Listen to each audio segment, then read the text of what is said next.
Hi, thanks for joining me on Wilderness with Monty.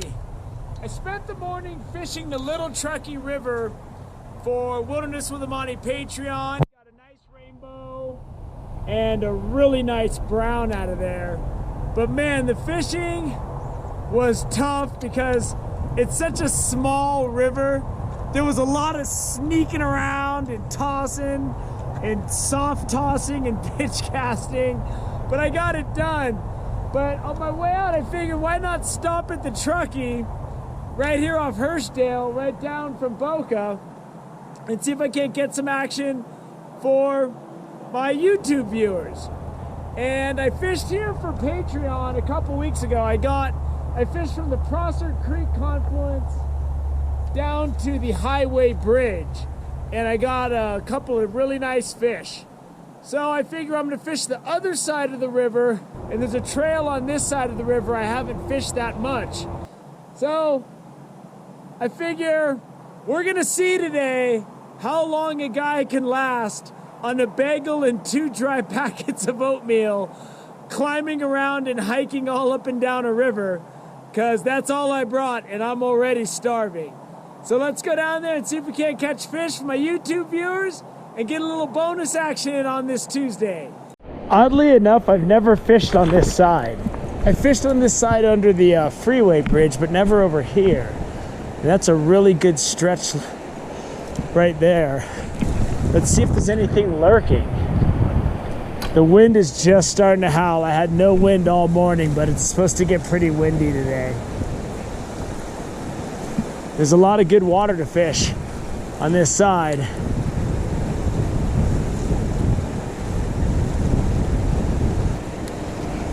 And I'm just throwing my barbless jig.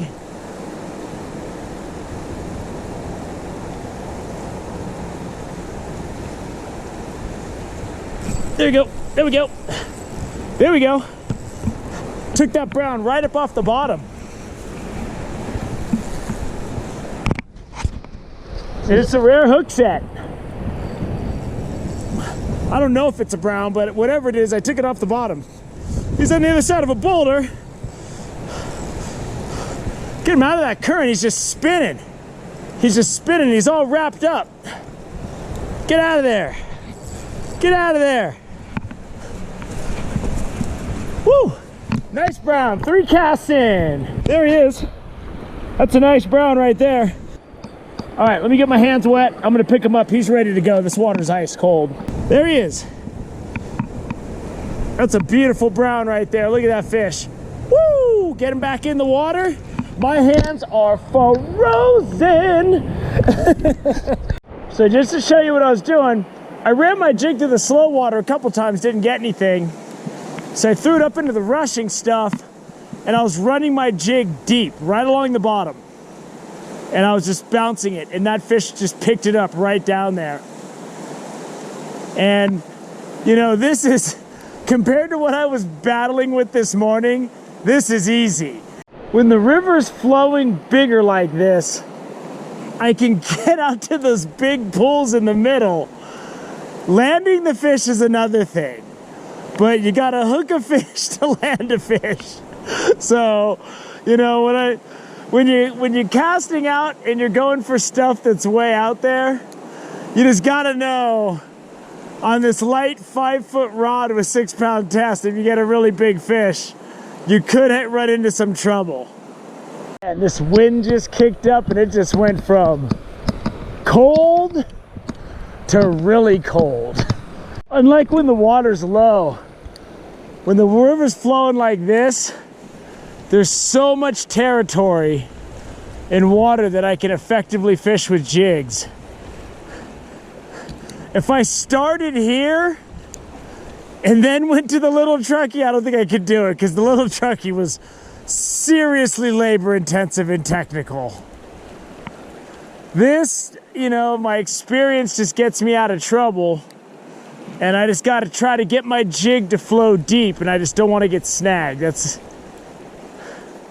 I just fish fast, and trust me, they can catch it. If they want it, they can catch it. To give this guy a second, I threw it behind that boulder and swam it, and I saw what looked like a brown swim up and grab it. but I couldn't get a hook set. So I'm gonna see if I can dance it through there once more and see if he's still game. Do a little pitch cast there. He is so not game.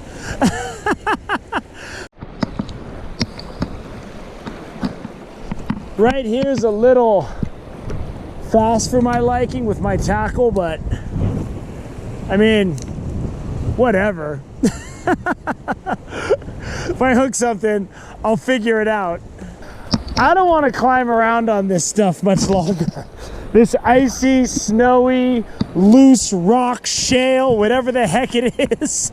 It's just, you know, I'm getting to the point where there's some nice pools. There's a trail.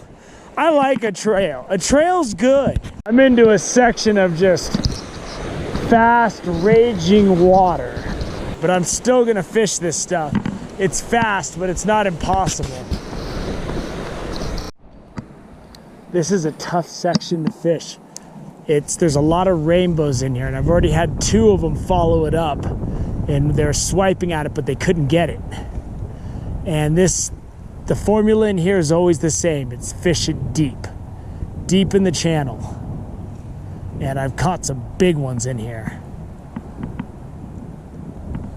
And I had that one man, he took 3 swipes at it, and I just couldn't he just couldn't get it. I was jerking it, but if you stop jerking it, they won't.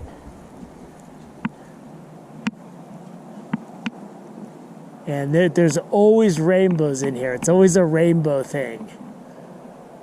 And there's a big one I got on the highlight clip number 8 for my channel.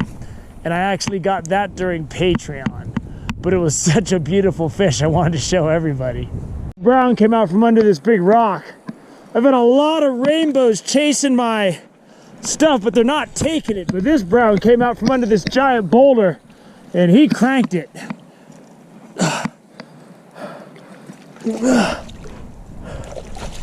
There he is. There he is in the net. It's another big brown. And sometimes vertical jigging is all you got. And I'll show you what I mean when I get this guy back in. But there he is in the net. He's ready to go. My jig is out of his mouth already. And that's why I like these big nets. Even because especially when the water's warmer, I can let the fish rehab in here for a long time and then let them go. And that way I know they're strong and they'll swim away strong. But let's take a quick look at this guy and then I'll show you what I was doing. There he is. That's a nice brown right there. That's a bonus brown is what that is. Woo! There he goes, back under his giant boulder. So I had originally cast from back there, bounced off the rock, and I just wasn't getting deep enough in there. So what I did is I came right here on top, and I just pitch casted it a little past the rock, and then I just vertically jigged it and let it get deep in there underneath that boulder. And he was under that boulder, and I saw him come right out from under that boulder and nail that thing. And that's probably going to wrap it up soon. I'm gonna see what's on the other side of this boulder, because man, this wind is up, and now my hands are wet from dealing with that fish, and I am pretty much done. Pretty much done. Getting hit with some snow flurries now. It's time to go, man. It's snowing, it's time to go. That's gonna do it. I lasted a while. That wind came up. After I caught that last brown, my hands got so numb. I couldn't feel anything. Like I had 2 useless clubs. I could see I was holding my neck, my pole, but I couldn't feel it. And I threw my warm hat on the car seat because it got a little nice. And now my nose is running. I'm just like, I'm the starving Marvin, freezing cold. But I got a couple of nice browns. I'm disappointed because I usually get a couple, at least one good rainbow in that deep run. I had 3 rainbows follow my jig up. And one was trying to hit it, but I was jigging it, and he kept on missing. And if I stopped jigging it, he wasn't going to keep hitting. So I had no choice. But I'm glad I was able to get this bonus fishing in for your YouTube subscribers today. Patreon subscribers, you probably got to see it too. Today was a good day on the river. I love river fishing, and when the river's flowing like this, it's good for my jigs and big fish, big trout. So thank you for joining me on Wilderness with the Monty. Until next time.